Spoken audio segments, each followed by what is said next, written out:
And I think a lot of you at home right now, you may not be in our position, but if you're already working hard, you're already going to the gym, you're already training, you make sure that you're getting as much muscles as possible, as much money as possible, you're dedicated, you don't sleep in, you don't waste your time, you don't smoke weed, you don't play video games, you're focused on trying to become fantastic as a person. You can just ignore that girl. That girl who broke your heart or cheated on you, just ignore her. The most powerful move you can make is ignore her. Yeah, you could yell at her. Yeah, you could try and make her scared of you, blah, blah, right? That's not going to work. The powerful move is just to completely ignore her because you're on your ascent. She is likely on her descent. She likely has no intention of improving herself, no intention of becoming richer, no intention of becoming better looking. Time is against her.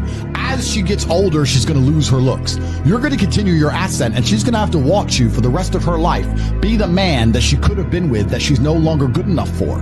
The best thing you can do is simply ignore her. That is the powerful move. When someone emails me and says, "This has happened to me," I'm like, good. No, what do you mean good? It's terrible. How else are you going to become important? How else are you going to find endless fire to get up and struggle in the face of the competition that's out here in the world? How else are you're going to do all that with a nice, cushy life? If any man's honest with himself, think about the biggest transformative stages in your life. Think about the times you got the most work done. It was a bad part of your life. You were heartbroken, or, you lost a house, or broke, or whatever. That's when you did shit. When everything was fine, the mortgage is paid, dinner's on time, it's kind of doop-de-doop-de-doo, little by little, do a little bit of work, do a little bit of relax. But the big events come from trauma. This is it. So it's a cheat code. It's a cheat code to climb the mountain. So when I get a message from whoever and he goes, "My wife left me, I'm devastated," I say, I understand. I completely understand how hard it can be to lose a woman that you've given your entire life to. And you've done so many nice things. And then because of one thing you did, her innate and absolutely insane level of ungratefulness has turned her bitter, and she now talks to you like she hates you over one thing you've done after thousands of efforts showing how dedicated you are to her. And even now that you're prepared to die for her, she doesn't give a shit about you. I understand that pain. But my answer is, good. It's still good. Now take all of that pain, and instead of emailing me, this. And then you're going to become the kind of person that women don't leave. Then you win. Heartbreak is the most fantastic motivator on the planet. When a lot of men message me and say they're heartbroken, I think that is the most fantastic mindset to be in to achieve things. Because there is that degree of revenge, and there is that degree of vengeance, and that can only be achieved through being so successful, so monumentally important that she can't forgive you.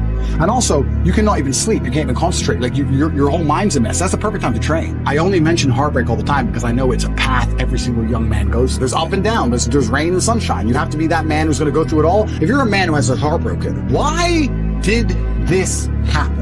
You have to know the why to prevent it from happening. You have to analyze the scenario and learn from it.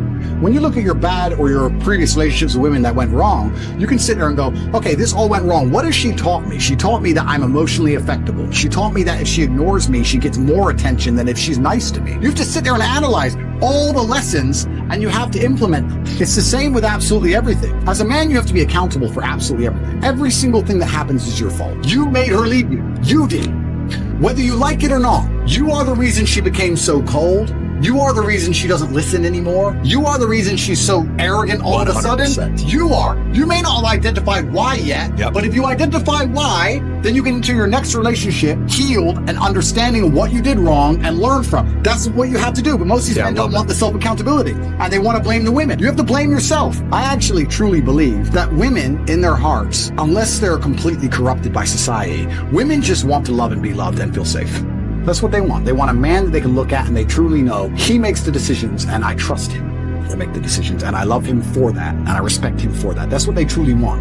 When a woman starts turning on you, it's usually because she doesn't trust you for some reason. She doesn't trust your judgment. If she starts to doubt your judgment, how can she truly love you? You're the protector. You're the provider. If a woman's gone cold on you, you have to sit there and go, okay, she doesn't trust my judgment. What have I done that made her doubt me? It's not her fault. It's your fault. Every single time a woman leaves you as a man, it is your fault. Always. Even if a richer, more successful, more alpha man stole her from you, it's still your fault because you need to be like him. It's always 100% your fault. First things first is that going through a breakup sucks. And every single man out here, no matter what they say, understands how bad it is to go through a breakup and understands what heartbreak's like. It's difficult. It's not easy. I'd actually like to argue that men feel more heartbroken than women. I think that's facts. I think it's true. And I think it's because one of the possessive element that we have, the idea of her being with someone else hurts more than the idea of you being with someone else to her. And secondly, because you have a lot less options than she has instantly. So I think that breakups are worse for men than they are for women. And I understand how difficult and hard they can be. However, the unfortunate reality is that chasing her and being dedicated to her and saying you're going to do whatever she wants, etc., is very unlikely to work. It's very unlikely to work, and you have to look at the scenario you're in, look at the chessboard, and make the best possible move. When you're heartbroken, when you're truly heartbroken, you can't even sleep, and your mind is constantly preoccupied. And instead of seeing that as a negative, what you need to do is use that as a source of unlimited power. You have to just take the energy inside of you. Energy cannot be destroyed.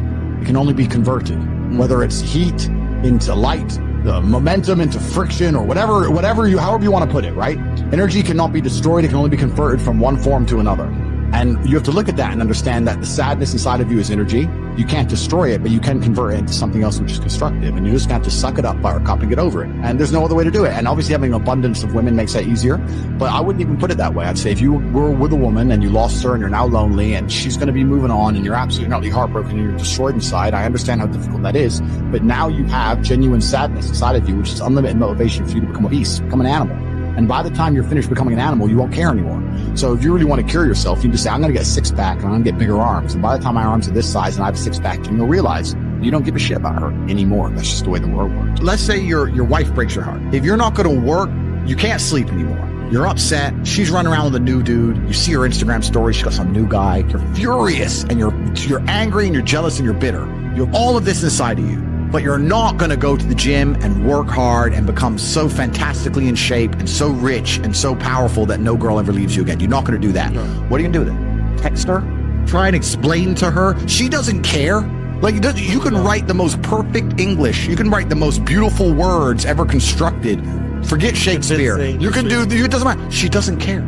She just doesn't care. She's distracted. She forgot about you. She forgot about you. So what are you going to do with all of that inside of you if it's not positive? Well, it's going to consume you and you're going to end up self-destructive, or you're going to embarrass yourself, or you can take all of that and put yourself in a position where it never happens to you again. Yeah. Those are the choices. So what's the most intelligent choice to make? Yeah. You know? The cowardice is they are afraid to lose her. Trump says it in his book, The Art of the Deal. If you're not prepared to walk away from the table, you cannot negotiate. And that is absolutely true in a relationship. If you are not prepared to get rid of her, then what are you negotiating? If you're not prepared to say, sorry, that's the red line, goodbye, then you don't have a negotiating position. Mm-hmm. You don't have one, because you'll just say no, forever. It'll just stay forever. There has to be a line you will not allow to be crossed. There has to be, right? And so many men are so scared of losing the girl, but if you refuse, men message me all the time, I need my girl to listen to me, but I don't want to split up with her. You already lost. Like, bro, if you're telling me there's no scenario in which you will leave her, I can't help you. Because I have people message me all the time and they go, oh yeah, but it's easy for you, Tate, you don't care. I say, no, incorrect. I will tell you right now on this podcast, I have walked away from women I loved with all my heart and women I missed for months, but I never told them and I never text them. I was a man about it. Being a man about things is not feeling things. It's being a man about it. Be a man about it. If she's not going to be the woman you need her to be, she has to go. It's actually very interesting, the masculine experience, because I like to believe that most men on the planet have lived a semi-similar timeline. All of us as men experience a very similar human paradigm, and that is that most men are born and you're not important, and then you go to school and you fall in love with some girl in school, and then you realize that all the 19-year-olds you want when you're 19 are with older dudes because they have cars or whatever, and you go through this experience of getting your heart broken and losing your girlfriend, etc., or accept they're gonna have their heart broken forever. But some men decide to become so big and important and strong and irreplaceable that they never have to suffer heartbreak again. You know why God made your girl leave you? Because he wanted to show you that you ain't shit. He wanted to show you that you are human and you're fallible and that you're very replaceable. So he decided to make you fall in love with a girl, and he decided to make her leave you. Now it is your job to look at the board, understand what's happened, say, I understand, God, I deserve that. I'm glad she left me and I'm sad, and do something about it. Because if you refuse, if you ignore God's message, next time you fall in love, guess what he's going to do? He's going to make her leave you. Every single man out here, if you're upset that your girl's leaving you, God is reminding you that you aren't worth shit. You need to get up and work so hard that even in the eyes of God, he is proud of you. God loves his creations would show him their true potential and beauty by getting up and trying your absolute best and becoming a man of moral standing, he will reward you and bless you. So God just broke your heart on purpose to show you that the way you're living your life and the man you are simply are not good enough. What have you changed since? Nothing. You think God's going to forgive you for no reason? You think God's going to go, it's fine. He hasn't learned his lesson. He hasn't changed. He isn't even trying very hard. He's not up early in the gym. He ain't doing nothing. It's fine. Let's just let him fall in love. No, sir. This is going to repeat endlessly. It's a cycle that will not change until you take the message from God and become the man you're supposed to be. You deserve what's happened to you. You deserve how you feel. All of it. Right? What did we talk earlier about how trauma can mold you? How trauma can be a fantastic thing. Heartbreak, sadness, these are all fantastic motivators. I'm telling you why they're a fantastic motivator. You go to a guy who's heartbroken, he has all the motivation in the world to send 300 text messages. He has the motivation, he's putting it in the wrong place. That's 300 cold emails you could be sending to someone to pitch a That's business. a lot of money you could have made. Life's going to hurt you, and how you use that pain is completely and utterly up to you. You can use that pain to galvanize yourself as a man and become a better man you've ever been. I'm not saying that I'm only successful because of some chick. I'm saying that every single time that I was heartbroken, I never wasted a second. I was never wallowing. You are feeling the same pain that many men have felt. Every man out there has had his heart broken and understands how difficult it is as a man. But the difference is, as a man, you must build yourself into a man of credibility, which means to build yourself into a man of standing, we all start in a fairly similar position. I became me through tedious, arduous, difficult, never-ending work. You are wasting your time. There is a version of you in the world which is important, which is respected, which is rich, which is capable, which is charismatic and funny and interesting. You're not him yet, but you need to make a plan to become that person. That person exists. You have to make it come true. I don't believe in faking it before you make it. There is nothing fake about belief.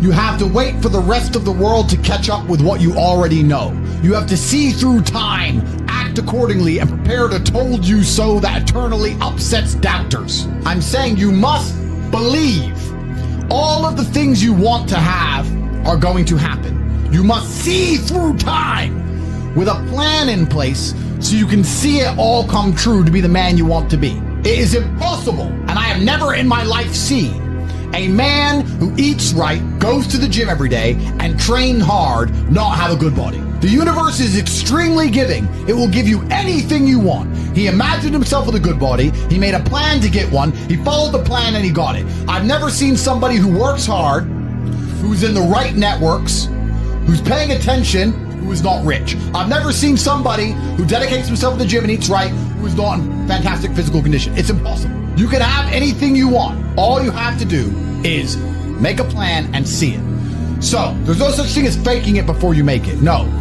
You see it and you make it come true. You make everybody else accept your version of reality. You see a version of yourself inside of your mind, and when other people do not see it when they look at you, you bend space-time and change your outward projection, your avatar, so others view you exactly the way you see yourself. It is called belief. You must have a vision for who you could be. The power of belief is real. Words and thoughts have power. Use them. They are tools and weapons to aid your ascension to greatness. Let me give you a thought experiment, all the people at home. I had a very old video before I said, I'm a sayer. I'm a sayer. If I say something, it comes true, which means I don't need the motivation to do difficult things. I just need to find the energy to say things. But then I have a bond to myself, because my word is my bond and my contract is golden, where I do them. So if I say I'll do 1,000 push-ups, I'll do 1,000 push-ups. So when I'm sitting there feeling lazy, thinking I don't want to do 1,000 push-ups, I think, well, if I just say it, then I have to do it. And I always have the energy to say something, so then I do it. So that's why I always train. Please understand that losing hope is fatal. Hope is a requirement for success. My whole life was built on hope. You do not become a 4-time world champion without it. You cannot put yourself through the training required, through the sacrifices and pain, unless you believe and hope that you're going to win, that it's going to pay off in the end. You must believe in yourself. You must believe. You can achieve your dreams, but you need to regain your hope. I am here to show you it is possible. Was I telling the truth? I never lost hope. I knew. Hope and vision are slightly different. Vision, you can see where you want to end up, but hope is the belief that for sure the vision will come true.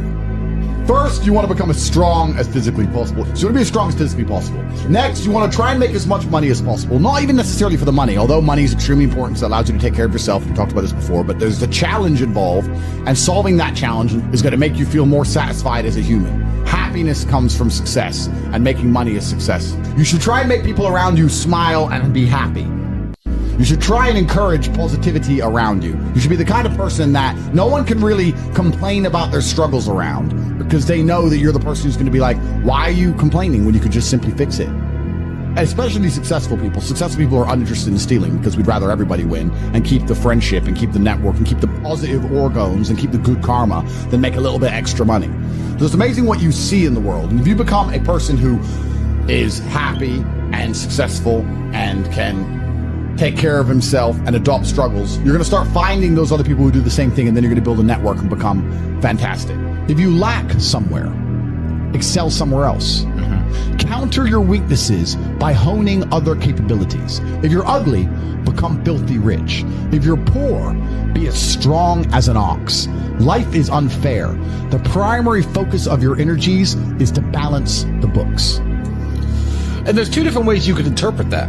You can obviously increase the attributes that you are lacking. If you have the ability to train, because a lot of people don't. Some people are born without arms and legs, but you, with 2 arms and 2 legs, are sitting at home jerking off the hub, flabby and fat.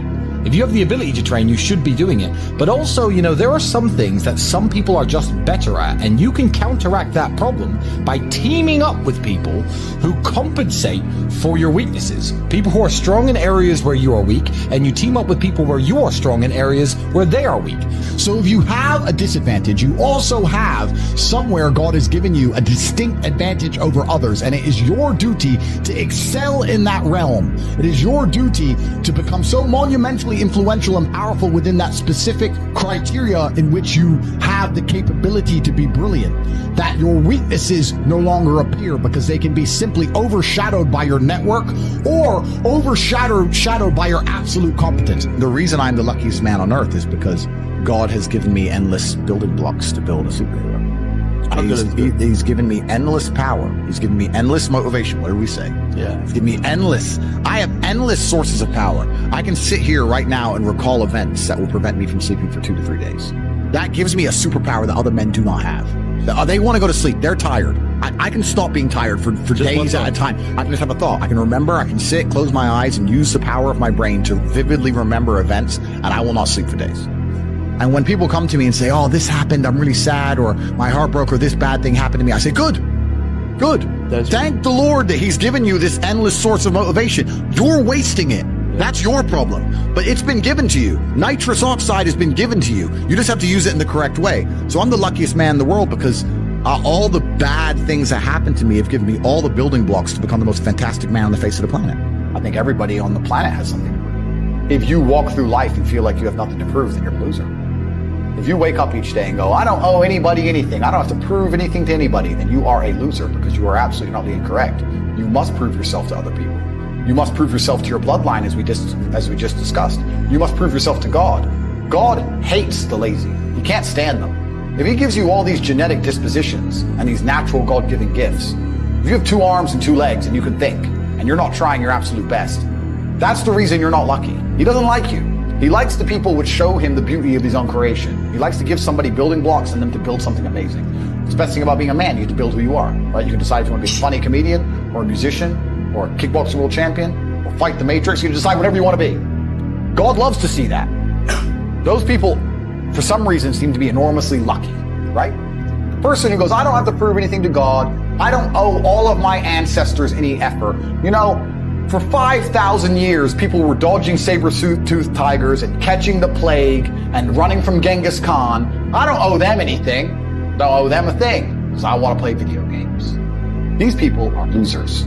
I wake up every day with something to prove. I have hundreds of millions of dollars. I'm in fantastic shape, 4 times world champion. I will have to be braver. I must try harder. All I do is prove myself. So when I hear people go, I don't have nothing to prove, then you're a loser. Peasants have never felt like they needed to prove anything, but kings felt like they needed to go and conquer land. Isn't that it's coincidental that the king, who already had it all, felt like he needed to go to some far-flung land and conquer it and take it and prove he's the king? But the peasants, I don't have to prove nothing to nobody.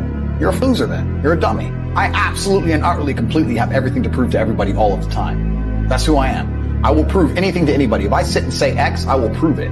If you never make a mark on the world, then you effectively never existed.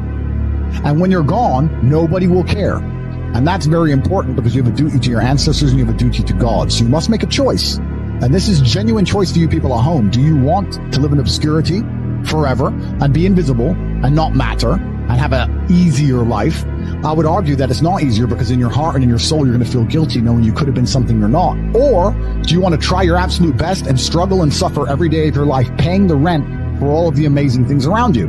We pay endless rent. We pay rent for our bodies. We pay rent for our relationships. We pay rent to keep our kids. We pay rent to keep our business. We pay rent to keep our freedom. Every single day is work to pay the rent. It's absolutely never ending, and you have to make that choice. So if you have a pen and paper in front of you, you need to decide. Do you want to be invisible with a lower rent bill, or do you want to be important and work hard and suffer to make sure that the rent is paid? It's a choice you must make, and it's binary, and you must be extremely dedicated towards the decision you finally make. Another thing that's going to give you a lot of motivation and power as a man is helping other people. It's inside of the masculine imperative to provide and to protect. If I love a woman, I want to protect her. I want to give her things and I want to make sure she is safe. This is how I feel naturally. It's my natural inclination. Another thing you should be doing is trying your very best to help people, to give to other people. You have enough money to give some away. You have enough time to take 10 minutes out your day and help somebody who is worthy. Don't be used by users and losers. A lot of people go through life with a very average attitude and they wait for their one big break. But you have to build your big break. And you're going to do that with 1,000 tiny victories.